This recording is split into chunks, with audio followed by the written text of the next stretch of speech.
طول عمرنا متعودين على اسطوانة واحدة بس، وهو سب ولعن وتكفير هؤلاء الناس. اه فلما يطلع واحد محسوب على أهل السنة يعني أمم.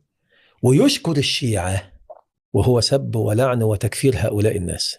اه فلما يطلع واحد محسوب على أهل السنة يعني أمم. ويشكر الشيعة، وهو سب ولعن وتكفير هؤلاء الناس. اه فلما يطلع واحد محسوب على أهل السنة يعني أمم. ويشكر الشيعة، فتبقى دي قاسمة ظهر. السلام عليكم يا شيخنا. وعليكم السلام ورحمة الله وبركاته. أريد فقط أن أسألك سؤال، لماذا هم الشيعة الذين يجاهدون في سبيل الله فقط؟